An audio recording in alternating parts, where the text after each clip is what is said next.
Welcome, Gryphon fans, to this week's Gryphon Nation Football Game of the Week show. We're glad to be back after a 1-week hiatus. I apologize, that was my fault. I got sick. I was out last week, and for the Cabot game, Coach Sessions was our interim head coach, and I did an outstanding job keeping the team together, getting us better prepared, for the game, and I was very proud of our kids' effort last week. All right, in the first quarter, we'll talk about the Cabot game, kind of some of the player of the weeks. In the second quarter, we got two special players, our guest players on the show. Halftime, we'll talk about our MVTs, most valuable teachers. Third quarter, we'll talk about our big game this week with North Little Rock. And then in the fourth quarter, Coach Sessions' favorite time of the week. And that's when we talk about kind of some of the pick'em games. We'll call him Jimmy the Greek. So, all right, so let's get started talking about the Cabot game. Coach, let's start with defense this week. Okay. Tell us how last week went with you being the interim head coach, and then how the game went. Well, it just kind of, for one thing, it reaffirmed the fact that I do not want to be a head coach again. I dropped my career head coaching record to 3-17. But no, it just there's so much that you got to do. Managing everything during the week. It's all the behind the scenes during the week stuff. It's not the game. It's not. I enjoy my role. I like what I do. But I thought everything went seamlessly. I thought we worked well. It's the first time I've listened in on offense. Because I had to make the decisions on punting and right. or to go for it and all that. Got a lot of insight on to what goes on y'all side of the ball on Friday nights. Defensively, I thought we played well. I really do. You give up 38 points, and 17-12 at the half, right? And 14 of that was really on three big plays they had, where we got lost in man coverage, just forgot what we were doing, and didn't go with the guy. But like I said, Coach Reed over there does a heck of a job getting those matchups, putting you in a bind, exploiting what you're doing. They ran the option, the whole game. We'd seen it twice all year. We knew they had it in their arsenal. We ran it in practice last week. We ran it on Tuesday, ran it on Wednesday.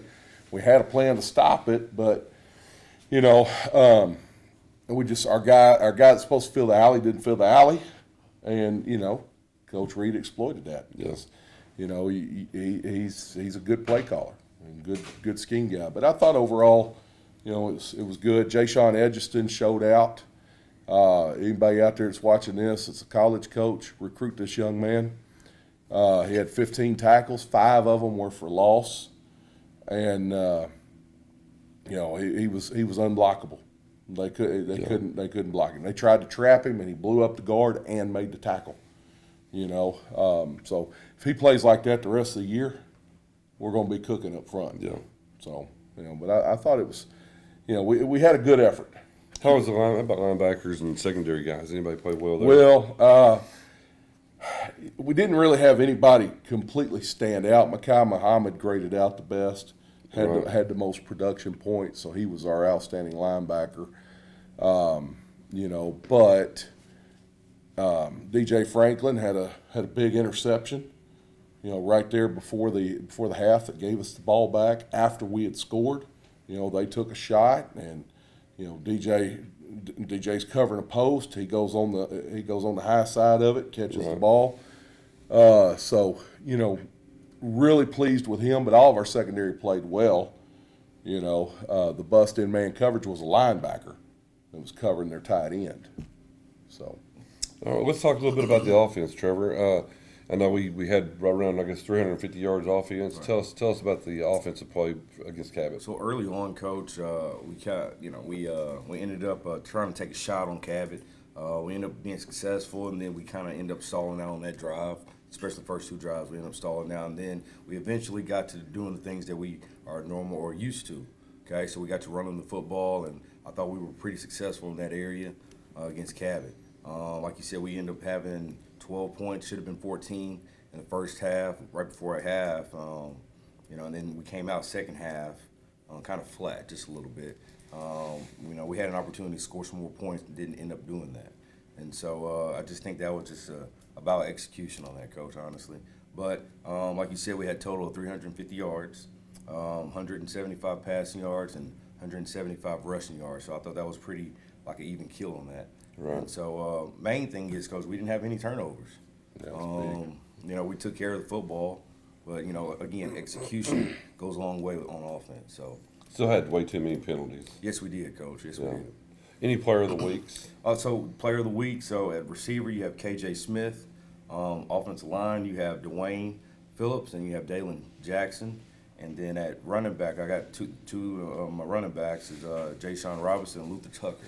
I thought they took care of the football well and ran well. Luther ran for 97 yards. I think Jay Sean was around 50. Right, and a touchdown. Yeah. And so Chase Forte also threw a touchdown to KJ Smith. That's why KJ Smith is the receiver of the week. And I believe the offensive MVP overall will be Jabron Lewis. You know, Jabron in the last, I know we've been feeding him pretty good, but in the last 2 weeks, he's got, I believe, 23 catches for right around that 250-yard mark. And I challenged him this week. I told him, I said, you know, we're, for as many times as we're feeding you, we got to get more productivity as far as out of you, other than just 10 yards. And he's got to be more of a big play guy. But anyway, well, guys, that's the kind of the wrap-up of the Cabot week. You know, again, it was a game we felt like we had a good chance to win. We competed, played hard, walked off the field with our head held high. We just were a little bit short, and Cabot was a better team last Friday night. In the second quarter, we got 2 special guests that we'll bring on and talk to them, and then we'll have MVTs at halftime. So stay tuned, come back in just a second.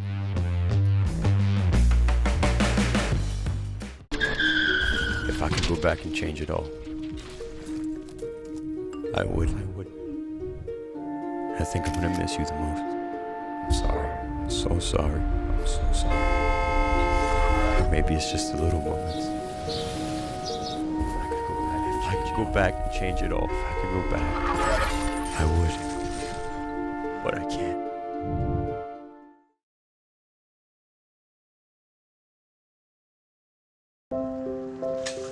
I want to eat apples and bananas. I need to eat apples and bananas. Why can't I eat apples and bananas? Support the Feeding America nationwide network of food banks to help provide meals to those in need. Join us at feedingamerica.org.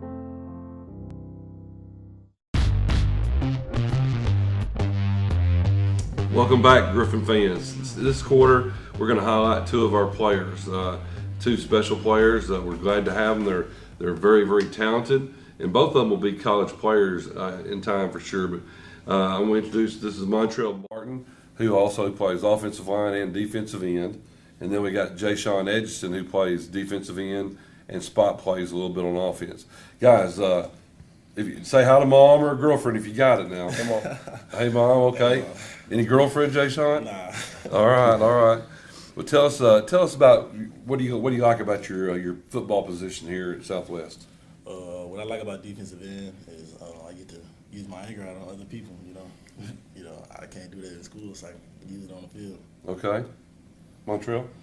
I like to hit people and blocking for Chase Forte. How do you have time to prepare for football and keep your good looks? Man, it's all about, you feel me, just keeping yourself together, you know, to make sure you take care of yourself. Yeah. Time management. Yeah, I got you. You feel me? All right. So tell us what grade you're in. What's your favorite subject? I'm a junior and I like science. I'm a senior in high school and I like social studies. I hope you're in high school. Otherwise, sure. Yeah, if you're not in high school, We're in trouble. We're in trouble here. Guys, well, outside of football, and I know football takes a lot of your time, do y'all have any hobbies? I like to sing and make money. You like to sing? What do you sing? Sing anything. Really? Yeah. Well, I didn't know that. We may have to have a little singing competition or something. Let's sing me some bars. All right, Jay Sean. I like to watch stuff on nature and how the world is, learn about Jesus, Okay. stuff like that. That's awesome. That's awesome. Now, this is not one of the questions, but what's your aspirations? What do you want to do after high school? Well, what I want to do after high school is go to college to play college football, but my plan B is also to be a welder. Okay, Montreal. I want to play basketball or football. And if that don't work, I want to be a computer engineer. And one thing about Montreal, Coach, I don't know if you know it, he's a heck of a basketball player. Yes, yes. So that's I've heard. awesome. You know, multiple sport players. We encourage that here at Southwest, and Absolutely. and we're glad to have him, Coach. So what's your favorite thing at Southwest? Probably the building. The building. I like how it look compared to, yeah. Jay Sean? My favorite thing at Southwest is being around the coaches. You know, building a relationship with all the coaches and laughing, playing around. You know. Okay. All right. We did not tell him to say that. That's all him. And on that note, of course, this is homecoming week, so today is Ken and Barbie Day. So I can't figure out if he's Ken or Barbie. I mean now, but but I got to ask you because everybody's going to want to know. He's Carby. Okay. Everybody's going to want to know. Okay. Okay. How do you get those eyebrows so perfect? Man, be real, man. You take your clippers and you go right there. And then you go up under there, and then you good. I rib him all the time. I mean, the kid he plays, he plays football. He plays football like a warrior and looks like a model. So, we have a great relationship. I get on him all the time about stuff like that, and we're going to unleash him at defensive line this week. So, last question before I let him go, and this is really more for Montreal than Jay Sean, because I've seen Jay Sean play basketball. Good thing you only get 5 fouls because he loses every one of them. And I know you love both sports, but what's more fun? Is it going down dunking on somebody, or would it be like having a big defensive tackle? Do you have one over the other that would be more fun? Pancake somebody. No, I like both. You like both? Okay. They both give you that. Well, I saw a video this summer. Yeah. Of Montreal at an AU tournament, and he went in on it. It looked like Corliss Williamson, big nasty from the Razorbacks years ago. He's a heck of a player. Again, any college coaches out there watching it, or if anybody has college connections, these are 2 young men that are definitely worthy to play for any program around. Jay Sean's a senior who could play multiple spots, and then Montreal's a junior. We still have him back for another year. So we'll be right back at halftime with our MVTs, and stay tuned, and we'll see you in just a second.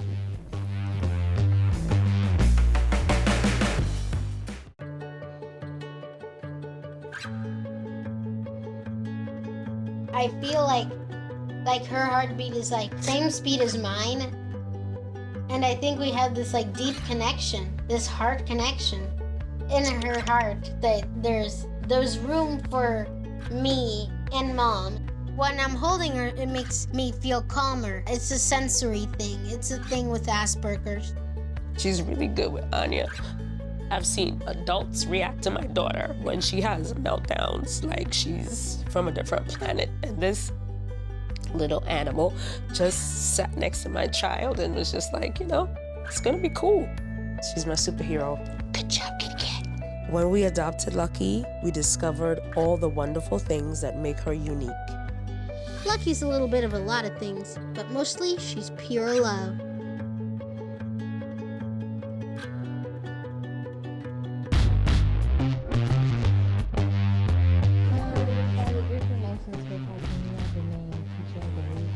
Oh, thanks.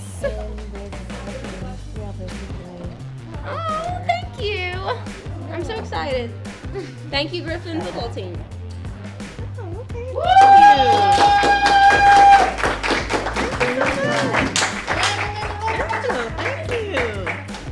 Thank you, Southwest Teacher of the Week. I appreciate it. Welcome back, Purple and Green fans, the Purple People Eaters. You probably don't even remember who was named the Purple People Eaters, do you? Minnesota Vikings. The Minnesota Vikings.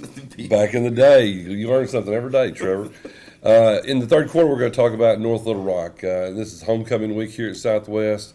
It's a lot of emotions, a lot of enthusiasm going around the school. It's one of the games that people are calling a pick'em game. So, I think it's going to be a dogfight. It's going to be 2 teams that are going to compete and play hard and fight and scratch and claw. And it's going to come down to the fourth quarter, probably whoever has the ball last or key plays. So that's what we're preparing for. Let's talk a little bit, Trevor, about North Little Rock's defense. North Little Rock's defense, all 11 guys are athletes, Coach, bottom line. From the defensive line, nose tackle, all the way to the safety. Okay, they're all talented guys and athletes. So in order for us to be successful against them, we need to be able to control the line of scrimmage, execute the play that's called. If it's any kind of RPO or if we're in the dead, it doesn't matter, Coach. Execute the play that's called. Yeah. So, on North Little Rock's defense, you have number 4. You have number 6. Actually, all 11 guys are pretty good. Yeah. All right. So nobody really just single out, but they're pretty aggressive, run a multiple defense of what I've seen so far. And if we just, like I said earlier, you take care of the football, we'll be all right. And they do a good job of mixing up even and odd fronts. Mm-hmm. They're really pretty balanced on that. Probably a little more aggressive out of the odd fronts, but they're very, very sound. Yeah, and their D-line, 10, 11, 97, you name it, they're all the same type kids. They're all good-looking kids that play hard, compete, and we got our work cut out for us, no doubt about it. Coach, let's talk a little bit about North Little Rock's offense. All right, sure. So, they're mostly in 20 personnel. They're a spread offense. They will put a tight end in some, but they do a good job of trying to spread the ball around a little bit. The top players to me, of course, they're skill guys. The receivers are all good. They've got Malachi Muhammad out wide. They've got Jace White, of course, and then Tony out on the other side. But the one that makes them go is number 25, the running back, Javante Harris. Yeah. Because, they'll throw the ball to him and down the field. They'll also hand the ball off to him. And the kid, I know the kid personally, works for me in the summer at the fireworks tent. Of course, I coached him over there. But the kid plays with a chip on his shoulder. Yeah. He plays hard. He's only 165 pounds, but he plays like he's 190. He'll run over you, try to run around you. So he's the one that, as he goes, they go, kind of speak. If he scored 4 touchdowns on us last year. Why did you say that? And don't tell me those kind of things. And he couldn't wait to tell me about it after the game. Comes up and gives me a big hug, and after the game, and was ecstatic. Which hey, I don't blame him. But we've and up front, they're all 300 and something pounds. 4 returning starters. Yeah. And I know those guys, and I've seen them in the weight room. I know what they can do. I know their strength. They probably, every one of them squat close to probably 600 pounds or more. They're all 330-pound bench pressers. Yeah.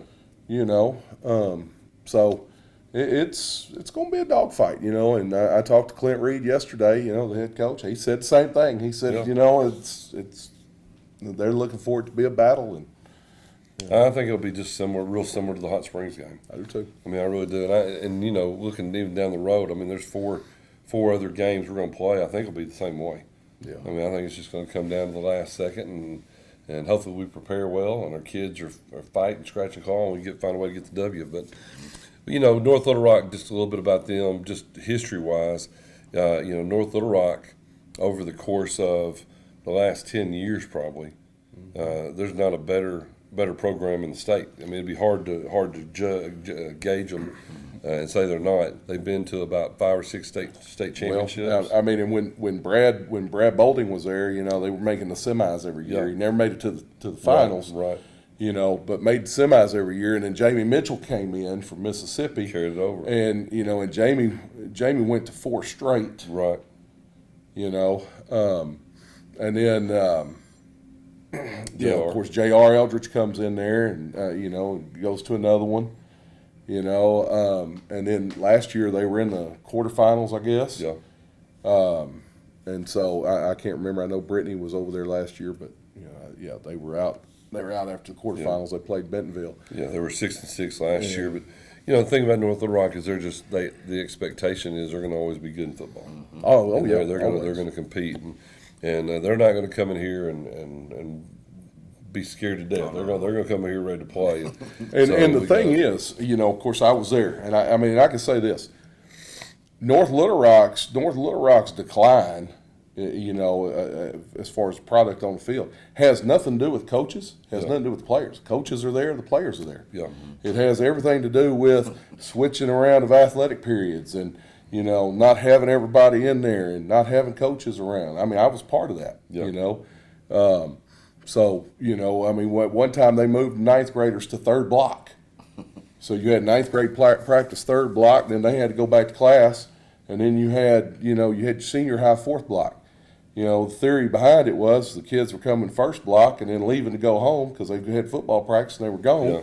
So they put them in third block. Well, what happens? Kids didn't show up till noon. Yeah. They only came half a day every day. So they fell in their first, second period classes, went to third, went to football in fourth, and went home. So, there's been the problems above the coaches. Yeah. Well, guys, there you have it. You have kind of the North Little Rock preview. The game time is at 7 o'clock Friday night. Homecoming festivities will probably start around 6:15, 6:20. So definitely get out here and come support the Gryphons. We need your support. The last home game was fantastic as far as the crowd and the atmosphere. We need a repeat of that this week. We'll be back in the fourth quarter to talk about how our opponents have been doing, talk about some upcoming games, big games this week in the state. And stay tuned and be right back. I am so glad you ladies are here. You each have your own rooms. Thank you.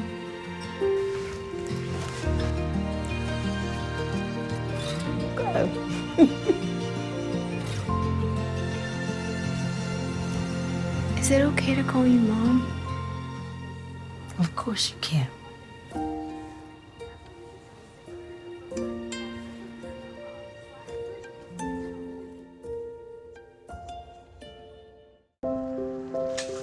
I want to eat apples and bananas.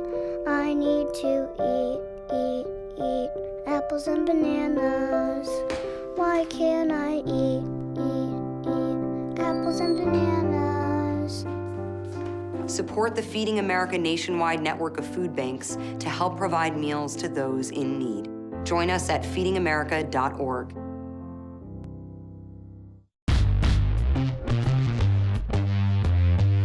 Welcome back, fans. All right, let's talk a little bit about some of our non-conference opponents, how they've been doing so far this year. Rogers is 4-1. Boy, they lost a tough one. Tough one Friday night at Fayetteville, 47-42. Came down to the last second. That was a gut punch. And so how they respond this week will be huge. They play Bentonville West. Then you got Rogers Heritage. They're 1-4, soon to be 1-5. They play Bentonville, and so that's going to be a tough one. Just stay healthy, don't get hurt. And then Hot Springs, they're 4-1, and they rebounded from their loss to Parkview and beat Hope last week. And so then they've got DeQueen this week. So they should be 5-1 going into next week's game. Coach, talk to me a little bit about Conway. Okay, well, Conway beat North Little Rock, which ended up being a lot closer game than a lot of people thought it was going to be. Yep. North Little Rock, played pretty well in that game. And they play Cabot. Now, the thing about it, Cabot is not going to push Conway around. Right. And that's what, for Cabot to roll, they've got to be better up front than the other team, and Conway's at least equal to them. So, I see Conway winning that one. I'd put it probably by about 3 scores. Yeah. Okay. Coach, talk a little bit about Bryant and Central. Yeah, Coach, Brian Hornets, they're 4-1 right now. They end up beating Jonesboro last week. Closer game than people thought. A lot closer game than people thought. And so they play Central Tigers this week. And, I mean, Coach, I think it's over by half, honestly. I'm sorry. Well, and that's no disrespect to Central. No, Central's playing hard. You watch them on film, they are playing hard. They're playing hard for Coach Robinson, and they're getting better every day. But this is just one of those weeks. We have them too. Right, we do. We play Bryant next week. Yes, we do. You want to stay healthy, come out of it with all your main players intact. Don't lose confidence. Worry about yourselves, and then get ready for the next game. That's right. And then you got Jonesboro and Northside. They play this week. Again, Jonesboro lost a close one to Bryant. Northside was trailing Central 13-7 in the third quarter. Wow. And Northside ended up coming back winning. I'm telling you, this is a playoff game for Northside and Jonesboro. Yeah. Whoever wins will have a great leg up on the playoffs. Whoever loses that game, you got to fight, and so it's going to be tough. So, top 10 rankings this week. You have Conway number 1, Bryant's moved up actually to number 3, behind Parkview, and then you've got Rogers who fell to number 8 after their tough loss to Fayetteville, and then Cabot comes back in at number 10. Let's talk about some pick'em games from old college and pro. Coach, let's talk about the A&M, the mighty A&M Aggies versus those little soft Nick Saban led Bama. Listen to this guy. Hey, let me tell you something. I know. Hey, Jimbo hired Bobby Petrino. Right. And trying to get things going down there, at A&M. The thing about it is, guys, to be the man, you got to beat the man. Nick Saban is still the man in college football. All right, I watched the A&M Arkansas game last week. Of course, I watch every game Bama plays. Man, Bama rolls. I'm gonna say A&M beats them. And and the reason I say that is I think A&M's defensive line is going to put pressure on Milroe, their quarterback. What you want to put on it? But anyway, all right, let's talk about, next game we've got LSU, Coach. And, you have LSU versus Missouri. Missouri's on the road at Baton Rouge. I'm taking LSU. Yeah, LSU bounce back. LSU's a team that's now eliminated pretty much from the national championship. I'm picking Mizzou. I think Mizzou goes down there and they've got more to play for than LSU. LSU is, I think they're going to have some little hangover effects, and it's going to be tough. Let's see. Interesting. Who's next? Oklahoma, Texas? Oklahoma, Texas, Red River rivalry. Yeah, who we got, Trevor? Texas. Hook 'em. Hook 'em hard. I think that's how I was like, wait a minute, Hook 'em hard. He's saying I love you to all the fans out there. Yeah. So who else we got? Who am I missing? Well, you got NFL. You got Cowboys, 49ers. We talked about. Okay. Got the Cowboys and 49ers playing this week. Yeah. I can't remember. Is it in L.A.? Not L.A. I think it's in San Francisco. San Francisco. So I'm going 49ers. 49ers? Yeah, 49ers. Yeah, I think so too. I mean, Cowboys cannot, when they get in the red zone, that's a dead zone. Yes. They can't score. So I think the 49ers win that one. And I thought we had one more game. We do. Hotty Toddy and Woo Pig. Woo Pig. And all right. Does Arkansas bounce back? Final words of the day. Coach, I need Arkansas to bounce back. Arkansas needs to bounce But you got back. you got a big bet on it? I'm just saying, for Sam Pittman's sake right now. People are calling. I'm not going to So you say you're picking Hogs. Woo Pig. Who you got? Woo Pig. Hotty Toddy. Well, hey, let me tell you something. Hey, since Lane Kiffin got there, he talks about party in the SIP. Yeah. Party in the. I've been to a game there. Went to the Georgia Tech game with my daughter. Yeah. Let me tell you, best atmosphere of any college game I've ever experienced. All right, you got to see the Grove with the crystal chandeliers hanging from the $20 Walmart tents. Dang. It is just amazing. They've got a DJ that's in the student section that's wired into the PA. Students are making requests. Dudes playing stuff. None of this is about the game. Yeah, but I'm talking about the atmosphere. Let me tell you something. Ole Miss is going to win the party. Okay. Ole Miss is going to win the party, pre-game and post-game. Who wins the game? Ole Miss is going to beat them by 30. What? Let me just say this, fans. Let me say this. A little fact. In the last 3 games with Ole Miss Arkansas, a 1-2 point conversion away from Arkansas being 3-0 against them. Really? Yes. Yeah. I picked the Razorbacks to play better, just like they did against LSU. Nobody gave them a shot. Arkansas comes back and beats Ole Miss and ruins their season. So here's the thing. I think Ole Miss Last word. can score as many points as they want to score. We will see you next week, Gryphon fans.